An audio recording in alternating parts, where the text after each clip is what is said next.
সুখী কলমে। আসসালামু আলাইকুম প্রিয় বন্ধুগণ, সকলকে জানাই ঈদ মোবারক। ঈদ মোবারক। কিছু কথা আমি বলার জন্যে আপনাদের সামনে উপস্থিত হয়েছি। আপনারা কথাগুলো মনোযোগ সহকারে শুনবেন। এই যে বাংলাদেশে একজন বর্তমানের সুপারস্টার, কেউ বলে মেগা স্টার, কেউ বলে মহানায়ক, আসলেও কি তাই? হ্যাঁ ভাই, বর্তমানের সবগুলাই তাকে দেওয়া যায়, এই উপাধিই তাকে দেওয়া যায়। কারণ হলো কি, বর্তমানে সাকিব খান ছাড়া সুপারস্টার কেউ নাই। হ্যাঁ, কিছু কিছু হিরো হিরোইন তারা প্রতিহিংসায় ব্যস্ত থাকে। কেন ভাই? আপনাদেরকে শ্রদ্ধা রেখেই আমি কিছু কথা আজকে বলার উদ্দেশ্যে ক্যামেরার সামনে উপস্থিত হয়েছি। আপনারা এক সময়কার সুপারস্টার ছিলেন, নায়ক রাজ রাজ্জাক। সারা জীবন তাকে হৃদয়ে রেখে দিয়েছি, থাকবে, ছিলেন। বর্তমানে সে নাই। তাহলে বর্তমানে সুপারস্টার কে? এক সময় ছিলেন সালমান শাহ, সুপারস্টার। তাকে বাংলাদেশের প্রতিটা দর্শক হৃদয়ে রেখে দিয়েছে। মহানায়ক মান্না ভাইকে বলা হয়,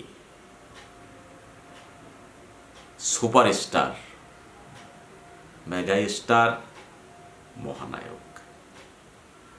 বর্তমানে সে নাই। এখন সুপারস্টার কে?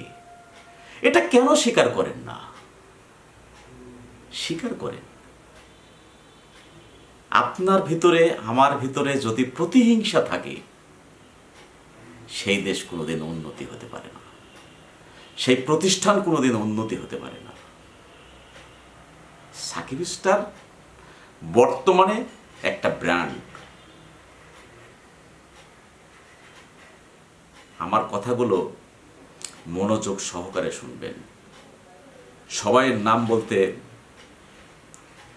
সময় বেশি লাগবে, তাই আমি সবার নাম বলছি না। সবার কাছে শ্রদ্ধা রেখেই আমি বলছি, আপনারা এক সময়ে সুপারস্টার ছিলেন, বর্তমানে আপনারা কিন্তু সুপারস্টার না।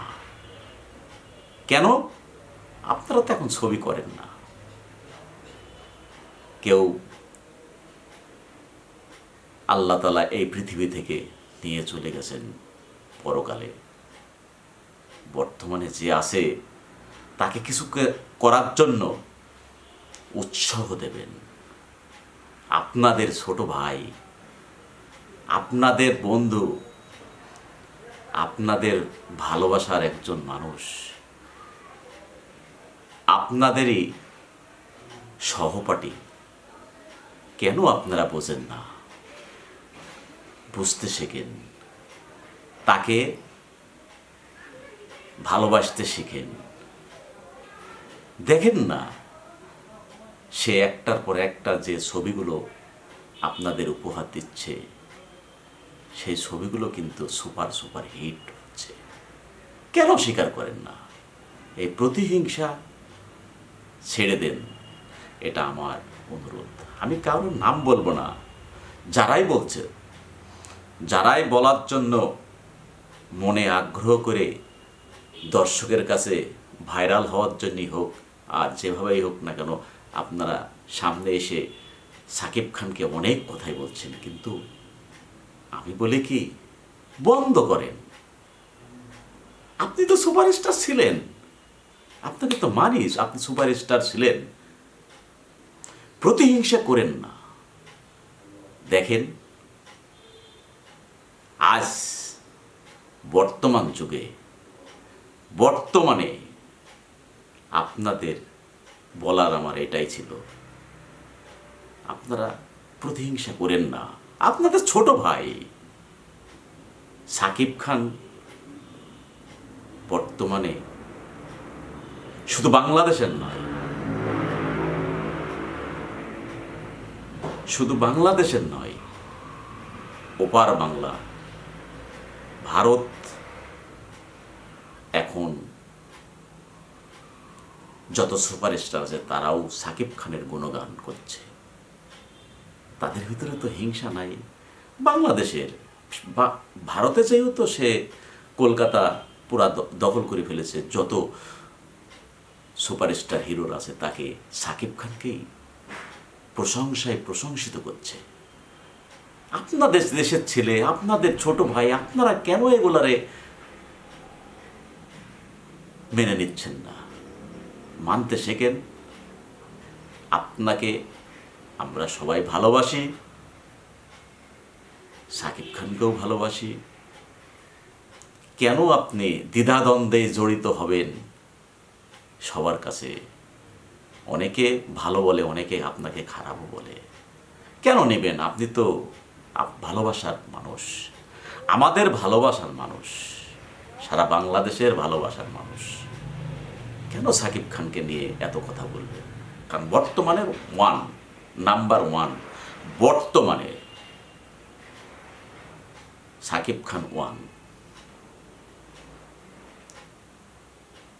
রাজকুমার ছবি রিলিজ হচ্ছে।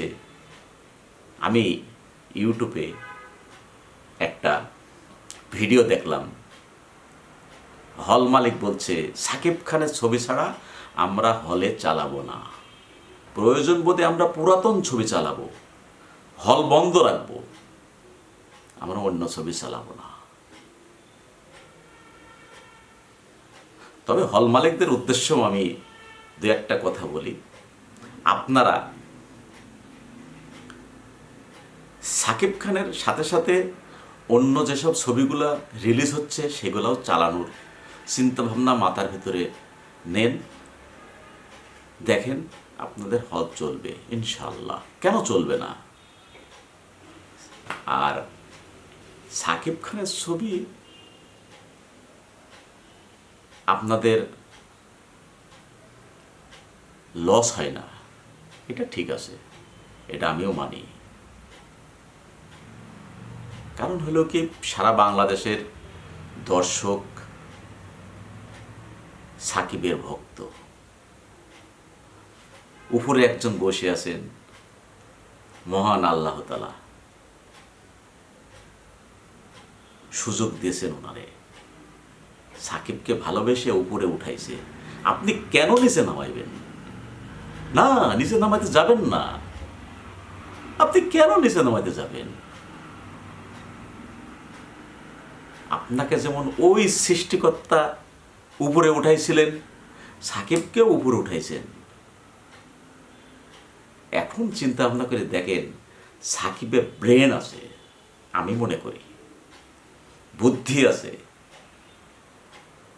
তিনি যেটা করেন সেটা চিন্তা ভাবনা করে করেন। আগেকার সাকিব আর বর্তমানের সাকিব অনেক পার্থক্য, বিশাল ব্যাপার। সাকিবের যখন প্রথম একটা ছবির রিলিজ হয়, ছবির নাম ছিল সবাই তো সুখী হতে চাই। আমি সাকিব একসাথে এক পাশাপাশি সিটে বসে সেই ছবিটা দেখছিলাম।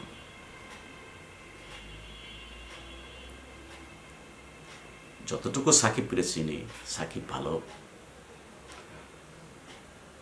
আমরা বা আমি সাকিবের অনেক আগে থেকেই এফডিসিতে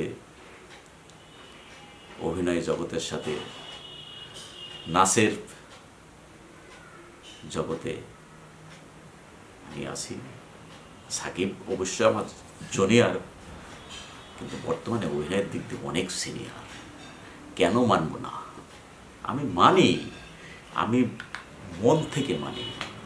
সাকিব সাকিব নাম্বার 1। আপনাদের উদ্দেশ্যে এটাই আমার বলার ছিল। আর সকলের উদ্দেশ্যে আমি একটা কথাই বলতে চাই, আপনারা সাকিবকে উৎসাহ দেন, উৎসাহ দেন, উৎসাহ দেন। যারা দিবেন না তারা কিন্তু সাকিবকে ঠেকাতে পারবেন না। সাকিবের যতদিন আছে, আপনার এনার্জি আছে, বয়স আছে, ততদিন কিন্তু এইভাবে চালিয়ে যাবে। ধুম ধাম বাম বুম করে চালিয়ে যাবে। কিচ্ছু করার নাই, আপনাদের কিচ্ছু করার নাই। আপনারা যদি হিংসা করেন, নিজের ক্ষতি, নিজের শরীরের ক্ষতি, নিজের ব্রেনের ক্ষতি, এগুলো করেন না। নিজেকে তিলে তিলে হিংসায় প্রতিহিংসায় নিজেকে শেষ করেন না। আপনার মান সম্মান আপনার কাছে রেখে দেন।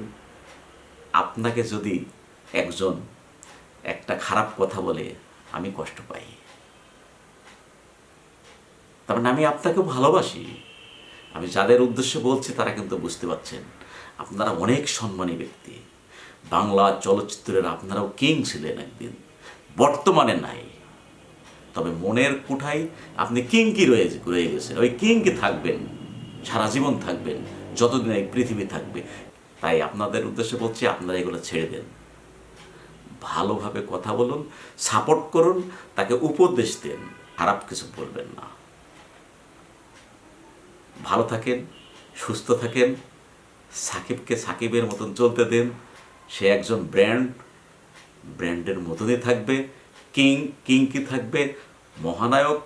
আমি অবশ্য উপাধি দিয়েছি, মহানায়ক হইতে কিন্তু সেটা বাকি নাই। তাকে মহানায়ক বলা যায়, বর্তমান যুগের মহানায়ক তাকে বলা যায়। শুধু বাংলাদেশে না, বাংলাদেশের সিনেমাকে তারা সারা পৃথিবীতে নিয়ে যাওয়ার চেষ্টা করছে। সারা বাংলাদেশে সারা পৃথিবীর মানুষ তাকে চিনছে যে বাংলাদেশের একজন নায়ক আছে, নাম কি তার? সাকিব খান। তাই বলছি কি, আপনাদের অনুরোধ, আপনারা কাউরের সুনাম করবেন, দুর্নাম করবেন না। আমার কথাগুলো যদি কেউ কষ্ট পেয়ে থাকেন, ক্ষমা দৃষ্টিতে দেখবেন। হলমুখী হন। হলের দর্শকদের উদ্দেশ্যে বলছি, আপনারা হলমুখী হন, হলে যেই ছবি দেখেন। আল্লাহ হাফেজ। ঈদ মুবারক, ঈদ মুবারক।